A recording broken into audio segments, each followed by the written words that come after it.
Artificial intelligence का प्रयोग जब हम अपने काम के लिए करते हैं तो काम की गुणवत्ता बहुत अच्छी है। मैं एक प्रेजेंटेशन बनाना नहीं चाहता, लेकिन मान लीजिए मैं जानता भी नहीं, लेकिन मैं आर्टिफिशियल इंटेलिजेंस की मदद लेता हूं तो बहुत खूबसूरत प्रेजेंटेशन बना सकता हूं। मैं एक चित्र बनाना नहीं जानता, लेकिन उसकी मदद से बना सकता हूं। गुणवत्ता मेरे काम की बहुत अच्छी हो सकती है।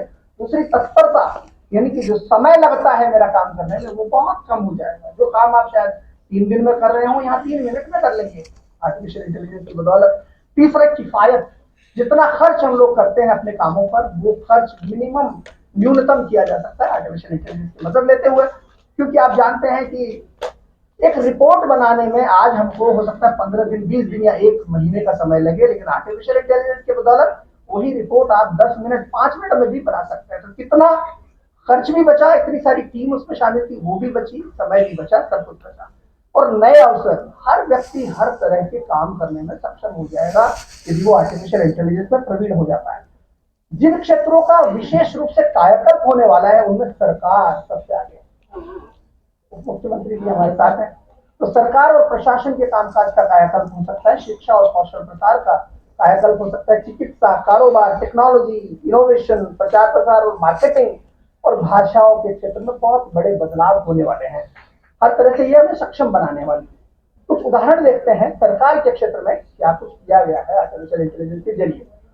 सिंगापुर में एक स्मार्ट नेशन इनिशिएटिव शुरू किया गया है, जिसके तहत एआई के जो मॉडल है वो सोशल मीडिया की मॉनिटरिंग करते हैं और आपको वहां लाखों करोड़ों लोग जो टिप्पणियां डाल रहे हैं उनका विश्लेषण करते हुए सरकार को बता देते हैं कि कौन सी जगह पर क्या मुद्दा चल रहा है, कहां पर लोग खुश हैं, कहां पर लोग खुश नहीं है, कहां पर क्या तकलीफ है जिसको सुलझाने की जरूरत है।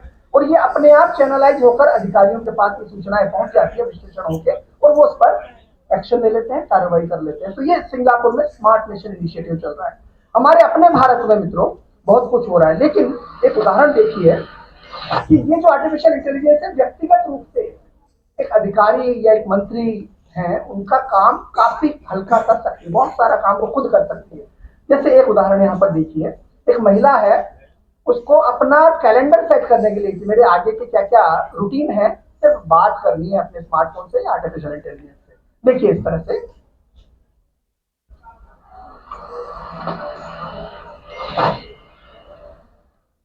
आज का मेरा क्या प्रोग्राम है। सुबह 8 बजे आपका टहलने का प्रोग्राम है।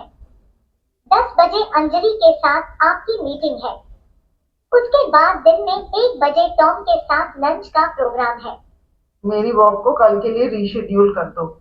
अच्छा, अवश्य। तो आर्टिफिशियल इंटेलिजेंस से चर्चा चल रही है और वो इनका काम कर रही है। आप ये कर सकते हैं, आजकल आर्टिफिशियल इंटेलिजेंस में एजेंट्स का जमाना है, एआई एजेंट्स। हम ऐसे एजेंट को ट्रेन कर सकते हैं, प्रशिक्षित कर सकते हैं जो मेरी सारी ईमेलों को देखकर अपने आप उनके जवाब बता दें मुझे कि साहब ये जवाब आप भेज दीजिए, आपको समय लगाने की जरूरत नहीं। मैं एक बार एक नजर उनको देखूं कि हाँ ये ठीक है, फिर इस हद तक ऑटोमेशन करना आज संभव है, प्रशासन में भी, उद्योगों में भी और निजी स्तर पर भी। अब और बहुत कुछ हो रहा है। भारत का आयकर विभाग, जो आयकर में रिफंड के लिए गलत आंकड़े डाल दिए जाते हैं, या जो लोग स्कैम करते हैं, या जीएसटी नेटवर्क में जो गलत इनवॉइसेस डाल देते हैं, उनका पता लगाने के लिए आर्टिफिशियल इंटेलिजेंस का प्रयोग कर रहा है। ये उनको ऑटोमेटिक तरीके से पहचान जाती है कि कहां पर क्या गलत है, रिफंड के फर्जी दावे कहां से आई है वो बता देती है, और आयकर विभाग उस पर आगे कार्रवाई कर लेता है। तो ये सब हो रहा है। शिक्षा और कौशल विकास के क्षेत्र में भी आप जाएं तो तेलंगाना के स्कूल कॉलेजों में मंत्री महोदय वहां के फेस रिकॉग्निशन टेक्नोलॉजी का प्रयोग किया है कि बच्चों को आकर के प्रॉक्सी करवा लेते हैं ना बच्चे, रजिस्टर में साइन जब करते हैं, अपनी उपस्थिति दर्ज करते हैं, तो कह देते हैं बेटी कर देगा और दूसरे बच्चे कर देते हैं। तो फेस रिकॉग्निशन प्रणाली का इस्तेमाल हो रहा है। आप बच्चे जैसे ही अपनी कक्षा में घुसते हैं, कैमरा लगा हुआ है, अपने आप उनकी उपस्थिति दर्ज हो जाती है और कोई चांस नहीं है, कोई इसकी संभावना नहीं है कि कोई उसका दुरुपयोग कर लेगा कोई बच्चा।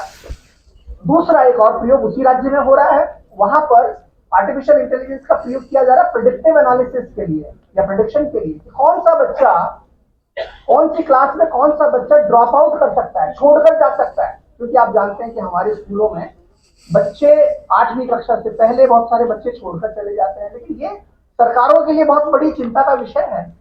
लेकिन यदि आर्टिफिशियल इंटेलिजेंस का प्रयोग किया जाए, जो तेलंगाना में किया जा रहा है, तो उनके आचरण को देखते हुए, उनकी उपस्थिति को देखते हुए, उनके बैकग्राउंड को या पृष्ठभूमि को देखते हुए वो भाप लेती है कि 3 बच्चे